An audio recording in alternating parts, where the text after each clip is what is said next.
క్రీస్తునందు ప్రేమైన సహోదరి సహోదరులకు యేసుక్రీస్తు నామములో శుభములు. దేవుని యొక్క కృప మీకు కలుగును కాక.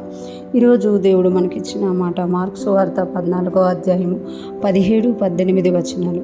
సాయంకాలం అయినప్పుడు ఆయన తన 12 మంది శిష్యులతో కూడా వచ్చెను. వారు కూర్చుండి భోజనం చేయుచుండగా యేసు, మీలో ఒకడు అనగా నాతో భుజించుచున్నవాడు నన్ను అప్పగించునని నిశ్చయంగా మీతో చెప్పుచున్నానని వారితో చెప్పగా, ఈ మాటలు మనం మార్కు సువార్తలో చూస్తున్నాము.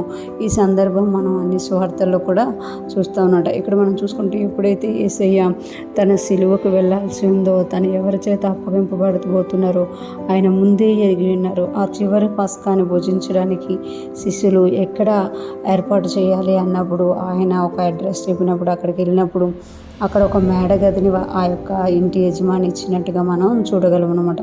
సాయంకాలం అయినప్పుడు ఆయన తన 12 మంది శిష్యులతో కూడా వచ్చాను. సాయంకాలం అయినప్పుడు పస్కాను భుజించడానికి, పస్కాను ఆచరించడానికి 12 మంది శిష్యులతో కూడా వచ్చారు.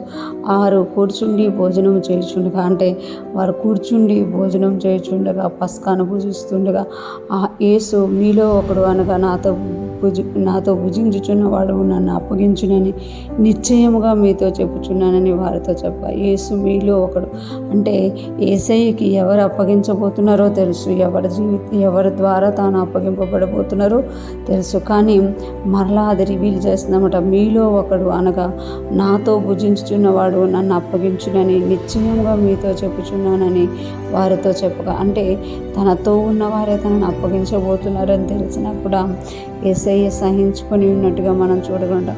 వారు భోజనం చేస్తుండగా ఆయన వారితో మాట్లాడుతూ ఈ మాట చెప్పినట్టుగా చూడగలం. కింద వచనాల్లో చూస్తాం కదా, అందరూ కూడా నేనా నేనా అని అడిగినట్టు మనం చూడగలుగుతూ ఉంటాం.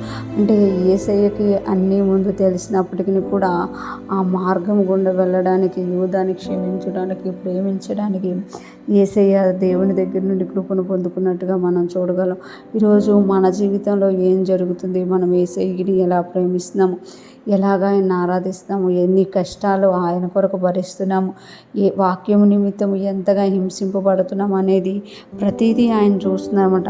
ఆయన చూడడమే కాదు, దానిలో నుండి మనల్ని తీసుకెళ్తున్నప్పుడు ఆయన ఒక ఉద్దేశంతో తీసుకెళ్తున్నట్టు మనం చూడగలం. యేసయ్యని అప్పగించేవారు ఎవరో యేసయ్య ఎరిగినప్పటికీ కూడా యూదాన్ని యేసయ్య ఎప్పుడు గద్దించలేదు. కానీ నువ్వు పుట్టకపోతే బాగుండు అన్న ఒక మాట మాత్రం అంటారు. ఎందుకు అంటే యేసయ్యని అప్పగించే వారికి ఎంత శ్రమ ఉందో యేసయ్యకి తెలుసు అనమాట.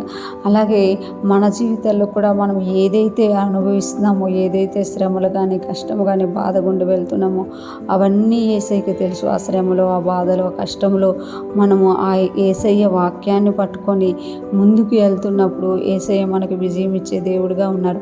అలాగే మనకు విరోధంగా లేచే అపవాదిని అనగద్రొక్కేవాడిగా ఉన్నారు అని ఈరోజు దేవుడు మనకి తెలియజేస్తున్నారు. ఈరోజు ఫ్రెష్మన్ వింటున్న ప్రతి ఒక్కరూ కూడా యేసయ్యకు అన్నీ ముందు తెలిసినా కూడా ఎలాగైతే ఆయన వారిని క్షమించి ప్రేమించి ముందుకెళ్ళిపోయారో, అలాగే మనము కూడా ఏమీ తెలియకపోయినా యేసయ్యని పట్టుకొని మన శోధనలో, కష్టంలో, బాధలో దేవునితో ముందుకెళ్ళిపోయినప్పుడు దేవుడు మన యొక్క ప్రతి శోధన నుండి, శ్రమ నుండి విడిపించడమే కాకుండా గొప్ప మహిమతో నింపి అనేక మంది ఎదుట మనల్ని సాక్షులుగా నిలబడతారు. అటువంటి గొప్ప దేవుని మనం కలిగినందుకు దేవునికే మహిమ చెల్లిస్తూ మనము ఆయనతో పాటు ముందుకు సాగిపోదుముగాక.